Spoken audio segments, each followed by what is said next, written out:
ନମସ୍କାର ଜୟ ଜଗନ୍ନାଥ ପିଲାମାନେ ଆଶା କରୁଛି ସମସ୍ତେ ଭଲରେ ଥିବ। ତ ଏହାର ପ୍ରଥମ ଭାଗରେ ଫାର୍ଷ୍ଟ ପାର୍ଟରେ ଆମେ ବିଜ୍ଞାନର ଏ ପର୍ଯ୍ୟନ୍ତ ଡିସ୍କସନ୍ କରିଥିଲା।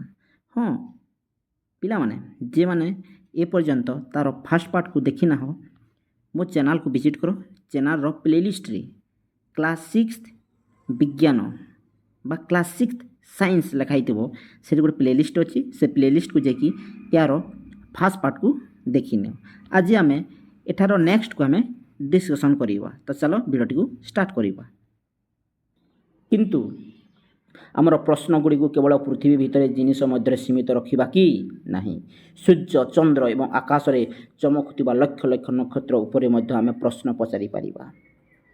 ଏହି ପୁସ୍ତକ ପ୍ରତ୍ୟେକ ଅଧ୍ୟାୟ ତୁମ ଅନୁସନ୍ଧିତ୍ସୁ ଭାବନାକୁ ଜାଗ୍ରତ କରିବା, ଯେପରି ପତ୍ରର ଗଠନ ହେଉ, ଜିନିଷଗୁଡ଼ିକ କିପରି ଗତି କରେ କିମ୍ବା ଚିନାବାଦାମ ମଞ୍ଜିର ଚୋପାକୁ ଅଲଗା କରିବାର ପ୍ରଣାଳୀ ଆଦି। ଆଶା କରୁଛୁ ତୁମ ମନରେ ଏହିପରି ଅନେକ ପ୍ରଶ୍ନ ଆସିବ। ଯଦିଓ ତୁମେ ଏହା ଅନୁଭବ କରିନଥିବ, ତଥାପି ତୁମେ ତୁମର ଅଜାଣତରେ ଅନେକ ପ୍ରଶ୍ନ ଉତ୍ତର ପାଇଥିବ। ନିଶ୍ଚୟ ପିଲାମାନେ, ଅନେକ ତୁମ କଲମ ଚାଲିବା ବନ୍ଦ ହୋଇଯାଇଛି। ହୁଏ ନା ତୁମେ କଲମ ଲେଖିବା ସମୟରେ ଯେତେବେଳେ ତାର କାଲିଟା ସରିଯାଏ କଲମଟି ଚଲେ କି ପିଲାମାନେ? ଚଲି ନଥାଏ। ତୁମେ କ'ଣ କରିବ? ତୁମେ ନିଜକୁ ପ୍ରଶ୍ନ ପଚାରିବ, ମୋ କଲମ କାହିଁକି ଚଲୁନାହିଁ? ତୁମେ ଅନୁମାନ କରିବ ଯେ କାଲି ଶେଷ ହୋଇଯାଇଛି। ସେମିତି ଚିନ୍ତା କର ନା। ଏହାପରେ ତୁମେ କଲମ ଖୋଲି କାଲି ଅଛି କି ନାହିଁ ଯାଞ୍ଚ କରି ଏହି ଅନୁମାନକୁ ପରୀକ୍ଷା କରିବ। ଯଦି ଏହା ସରିଯାଇଥିବ ତେବେ ତୁମେ ଜାଣିବ ଯେ ତୁମର ଅନୁମାନ ଠିକ୍ ଥିଲା। କିନ୍ତୁ ମନେକର ତୁମେ ଦେଖିଲ ଯେ କାଲି ଶେଷ ହୋଇନାହିଁ, ତେବେ ତୁମେ କ'ଣ କରିବ? ତୁମେ ଆଉ ଏକ ଅନୁମାନ କରିବ, ବୋଧହୁଏ କାଲି ଶୁଖିଯାଇଥିବ। ଏମିତି ଆସେନା ପ୍ରଶ୍ନ? ନିଶ୍ଚୟ କେବେ ନା କେବେ ତୁମେ ନିଶ୍ଚୟ ଏମିତି ଭାବିଥିବ। ଏହି ଅନୁମାନ ଠିକ୍ କି ନାହିଁ ତାହା ପରୀକ୍ଷା କରିବା ପାଇଁ ତୁମେ ଅନ୍ୟ କିଛି ଚେଷ୍ଟା କରିବ। ବିଜ୍ଞାନ ଠିକ୍ ଏହିପରି ଭାବରେ କାମ କରେ। ତୁମ କଲମ କାହିଁକି ଲେଖୁ ଲେଖୁ ବନ୍ଦ ହୋଇଗଲା ତାହା ଜାଣିବାକୁ ଚେଷ୍ଟା କରିବା ହିଁ ବୈଜ୍ଞାନିକ ପଦ୍ଧତିର ଏକ ଉଦାହରଣ। ବିଜ୍ଞାନ କେବଳ ବିଷୟବସ୍ତୁ ଓ ତଥ୍ୟକୁ ମନେ ରଖିବା କିମ୍ବା ପରୀକ୍ଷଣ କରିବା ନୁହେଁ। ଏହା ହେଉଛି ଏକ ପର୍ଯ୍ୟାୟକ୍ରମିକ ପ୍ରକ୍ରିୟାକୁ ଅନୁସରଣ କରିବା, ଯାହା ଆମକୁ ପ୍ରଶ୍ନଗୁଡ଼ିକର ଉତ୍ତର ଖୋଜିବାରେ ସାହାଯ୍ୟ କରିଥାଏ। ଏହା ହେଉଛି ବିଜ୍ଞାନ। ଆମେ ବିଜ୍ଞାନ ପଢ଼ିବା ଦ୍ୱାରା ଖାଲି ତଥ୍ୟକୁ ମନେ ରଖିବା ନାହିଁ କି ପରୀକ୍ଷଣ କରିବା ନୁହେଁ। ପର୍ଯ୍ୟାୟକ୍ରମିକ ପ୍ରକ୍ରିୟାକୁ ଅନୁସରଣ କରିବା ସହିତ ଆମକୁ ପ୍ରଶ୍ନଗୁଡ଼ିକର ତାର ଉତ୍ତର ଖୋଜିବାରେ ମଧ୍ୟ ବିଜ୍ଞାନ ଆମକୁ ସାହାଯ୍ୟ କରିଥାଏ। ତେବେ ଆମେ କ'ଣ ପଦକ୍ଷେପ ଗ୍ରହଣ କରିପାରିବା? ଯେତେବେଳେ ସବୁ ଜାଣିବା ପାଇଁ ଆମେ କ'ଣ ପଦକ୍ଷେପ ଆମେ ଗ୍ରହଣ କରିପାରିବା? ପ୍ରଥମେ ଆମେ ଏପରି କିଛି ଜିନିଷ ପର୍ଯ୍ୟବେକ୍ଷଣ କରୁ ଯାହା ଆମ ମନରେ କୌତୂହଳ ସୃଷ୍ଟି କରେ କିମ୍ବା ଆମେ ବୁଝିପାରିନଥାଉ। ଯାହା ଆମେ ବୁଝିପାରିନଥାଉ ତାକୁ ନେଇ ଆମ ମନରେ ଗୋଟେ କୌତୂହଳ ସୃଷ୍ଟି ହୋଇଥାଏ। ଏହା ଆମକୁ ଚକିତ କରେ ଏବଂ ସେଥିପାଇଁ ଆମ ମନରେ ଅନେକ ପ୍ରଶ୍ନ ଉଙ୍କି ମାରେ। ସେ ଜିନିଷଟା, ସେ ଘଟଣାଟା ଆମକୁ ଚକିତ କରେ ଓ ସେଥିପାଇଁ ଆମ ମନରେ ଅନେକ ପ୍ରଶ୍ନ ଉଙ୍କି ମାରେ। ତାପରେ ଆମେ ସେହି ପ୍ରଶ୍ନଗୁଡ଼ିକର ସମ୍ଭାବ୍ୟ ଉତ୍ତର ଅନୁମାନ କରୁ। ତାପରେ ସେହି ପ୍ରଶ୍ନଗୁଡ଼ିକ ସମ୍ଭାବ୍ୟ ଉତ୍ତର ଆମ ମନକୁ ଆସିଥାଏ, ଆମେ ଅନୁମାନ କରିଥାଉ। ଆମେ ଏହି ଅନୁମାନକୁ ପରୀକ୍ଷଣ କିମ୍ବା ଅଧିକ ପର୍ଯ୍ୟବେକ୍ଷଣ ମାଧ୍ୟମରେ ପରୀକ୍ଷା କରିଥାଉ। ତାହା ସଠିକ ଜାଣିବା ପାଇଁ ଆମେ ବିଭିନ୍ନ ପ୍ରକାର ଅନୁମାନକୁ ପରୀକ୍ଷଣ ବା ଅଧିକ ପର୍ଯ୍ୟବେକ୍ଷଣ ମାଧ୍ୟମରେ ପରୀକ୍ଷା କରିଥାଉ। ଏହାପରେ ଆମେ ଫଳାଫଳକୁ ବିଶ୍ଳେଷଣ କରିବାକୁ ଚେଷ୍ଟା କରିଥାଉ ଯେ ଏହା ପ୍ରକୃତରେ ଆମ ପ୍ରଶ୍ନର ଉତ୍ତର କି ନୁହେଁ। ବୈଜ୍ଞାନିକମାନେ କୌଣସି ସମସ୍ୟାର ସମାଧାନ କିମ୍ବା ନୂତନ ଜିନିଷ ଆବିଷ୍କାର କରିବା ପାଇଁ ବୈଜ୍ଞାନିକ ପଦ୍ଧତି ଅନୁସରଣ କରନ୍ତି। କିନ୍ତୁ ଯେଉଁମାନେ ବୈଜ୍ଞାନିକ ପଦ୍ଧତି ଅନୁସରଣ କରିଥାନ୍ତି ସେମାନେ ବୈଜ୍ଞାନିକ ଭଳି କାମ କରିଥାନ୍ତି। ରୋଷେଇ କରୁଥିବା ବ୍ୟକ୍ତି ଭାବୁଥିବେ ଯେ ପ୍ରେସର କୁକରରୁ ଡାଲି ବାହାରିଗଲା କାହିଁକି? ସେଥିରେ ଅତ୍ୟଧିକ ପାଣି ଥିଲା କି?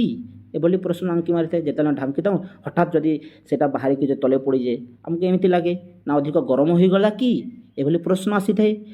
ସାଇକେଲ ମରାମତି କରୁଥିବା ଜଣେ ବ୍ୟକ୍ତି ଜାଣିବାକୁ ଚେଷ୍ଟା କରୁଥିବେ ଟାୟାରର କେଉଁ ସ୍ଥାନରୁ ଲିକ୍ ହୋଇ ପବନ ବାହାରିଲା, କିମ୍ବା ଜଣେ ଇଲେକ୍ଟ୍ରିସିଆନ୍ ଜାଣିବାକୁ ଚେଷ୍ଟା କରୁଥିବେ ଯେ ବଲ୍ବ କାହିଁକି ଜଳୁନାହିଁ, ବଲ୍ବ କିମ୍ବା ସୁଇଚ୍ରେ କିଛି ସମସ୍ୟା ଅଛି କି? ଏଭଳି ଯେ ଯେଉଁ କାମ କରୁଛି ସେହି କାମ ସମ୍ପର୍କିତ ତାଙ୍କ ମନରେ ବିଭିନ୍ନ ପ୍ରକାର ପ୍ରଶ୍ନ ଉଙ୍କି ମାରୁଥିବ। ତାଙ୍କ ସମସ୍ୟାକୁ ନେଇ ବିଭିନ୍ନ ପ୍ରକାର ପ୍ରଶ୍ନ ଉଙ୍କି ମାରୁଥିବ। ଯେତେବେଳେ ଆମେ ପ୍ରଶ୍ନ ପଚାରୁ ଏବଂ ଉତ୍ତର ଖୋଜିବାକୁ ଚେଷ୍ଟା କରୁ ଆମେ ମଧ୍ୟ ଜଣେ ଜଣେ ବୈଜ୍ଞାନିକ ହୋଇଥାଉ। ବର୍ତ୍ତମାନ ତୁମେ ବୁଝିପାରୁଥିବ କି ଦୈନନ୍ଦିନ ଜୀବନରେ ଏମିତି ଅନେକ ପରିସ୍ଥିତି ଅଛି ଯେଉଁଠାରେ ଆମେ ଜାଣତରେ କିମ୍ବା ଅଜାଣତରେ ବୈଜ୍ଞାନିକ ପଦ୍ଧତି ପ୍ରୟୋଗ କରିଥାଉ। ତୁମେମାନେ ବି ଏବେ ଯେତେ ଆମେ ପଢ଼ିଲୁ, ଯେତେ କଥା ମୁଁ ତୁମକୁ କହିଲି ପିଲାମାନେ, ତୁମେ ଥରେ ନିଜେ ଚିନ୍ତା କର। ତୁମେ ଛୋଟରୁ ଏ ପର୍ଯ୍ୟନ୍ତ ଏସବୁ ଯେଉଁ ଘଟଣା ମୁଁ ତୁମକୁ କହିଲି, କେବେ ନା କେବେ ତ ଥରେ ନିଶ୍ଚୟ ତୁମ ମନରେ ଆସିଥିବ, ନିଶ୍ଚୟ ତୁମେ ଭାବିଥିବ। ଥରେ ଚିନ୍ତା କର, ଭାବିଥିବ ନା? ସମସ୍ତେ ଭାବିଥିବ। ଯଦିଓ ଆମେ ସମସ୍ତେ ବୈଜ୍ଞାନିକ ପଦ୍ଧତିକୁ କିଛି ମାତ୍ରାରେ ପ୍ରୟୋଗ କରିଥାଉ, ତଥାପି ବିଜ୍ଞାନ ପଢ଼ିବା ଦ୍ୱାରା ବଡ଼ ସମସ୍ୟାର ସମାଧାନ ଖୋଜିବା ଏବଂ ବିଶ୍ୱର ବୃହତ ରହସ୍ୟର ସମାଧାନ କରିବା ପାଇଁ ଆମର ଦକ୍ଷତା ବିକଶିତ ହୋଇଥାଏ। ଯେତେବେଳେ ବୈଜ୍ଞାନିକ ପଦ୍ଧତିକୁ ପ୍ରୟୋଗ କରିଥାଉ, ତାକୁ ପଢ଼ିଥାଉ, ଆମକୁ ସମସ୍ୟାର ସମାଧାନ ଖୋଜିବା ଏବଂ ଏ ଯେଉଁ ବିଶ୍ୱର ବୃହତ ରହସ୍ୟମୟର ସମାଧାନ ଖୋଜିବାର ଦକ୍ଷତା ବିକଶିତ ହୋଇଥାଏ।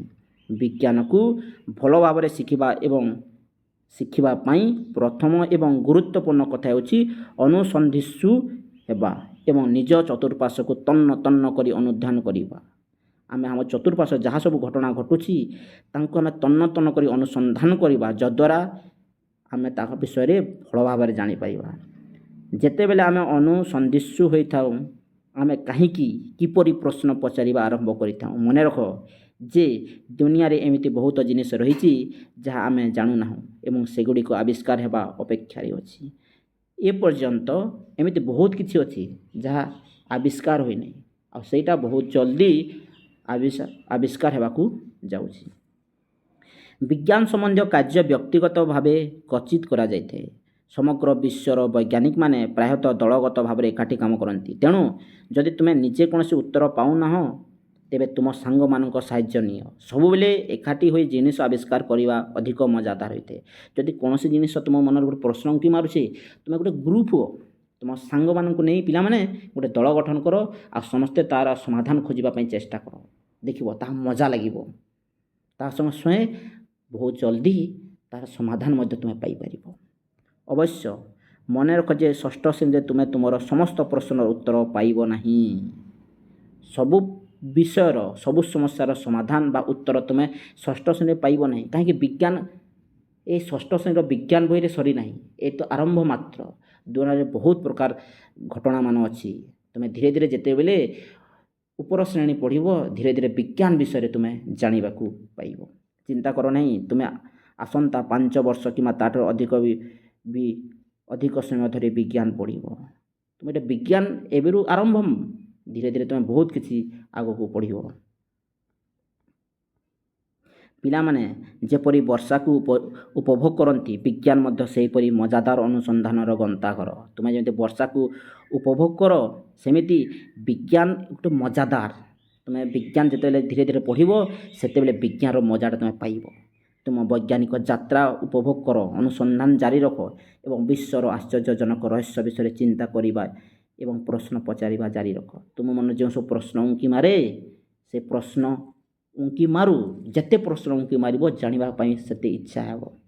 ବିଜ୍ଞାନର ରୋମାଞ୍ଚକର ଯାତ୍ରା ଆରମ୍ଭ କରିବାକୁ ତୁମେ ପ୍ରସ୍ତୁତ କି? ଆସ ସମସ୍ତେ ମିଶି ଏବେ ଆରମ୍ଭ କରିବା। ତ ପିଲାମାନେ, ଆଶା କରୁଛି ଆମ ଚତୁଃପାର୍ଶ୍ୱରେ ଯାହା ସବୁ ଘଟୁଛି, ଆମ ମନରେ ବିଭିନ୍ନ ପ୍ରକାର ଯେଉଁ ପ୍ରଶ୍ନମାନେ ଉଙ୍କି ମାରୁଥିବ ଆଉ ଆଗକୁ ମଧ୍ୟ ମାରିବ, ତ ସେସବୁ ବିଷୟରେ ଆମେ ଭଲ ଭାବରେ ବିଜ୍ଞାନ ଦ୍ୱାରା ଜାଣିପାରିବା। ତ ଆଶା କରୁଛି ଏ ପ୍ରଥମ ବିଷୟଟି ସମସ୍ତେ ବୁଝିପାରିଥିବ ପିଲାମାନେ। ତ ଏ ପର୍ଯ୍ୟନ୍ତ ତୁମେ ଯଦି ଚ୍ୟାନେଲକୁ ସବସ୍କ୍ରାଇବ୍ କରିନାହ, ତ ଜଲ୍ଦି ତୁମେ ସବସ୍କ୍ରାଇବ୍ କରିନ, ସେ ଲାଲ ସବସ୍କ୍ରାଇବ୍କୁ କ୍ଲିକ୍ କରିକି ହ୍ୱାଇଟ୍ କରିଦିଅ, ଯଦ୍ୱାରା ଯେତେବେଳେ ବି ନୂଆ ଭିଡ଼ିଓ ପ୍ରଥମେ ତୁମ ପାଖକୁ ଯିବ। ଧନ୍ୟବାଦ।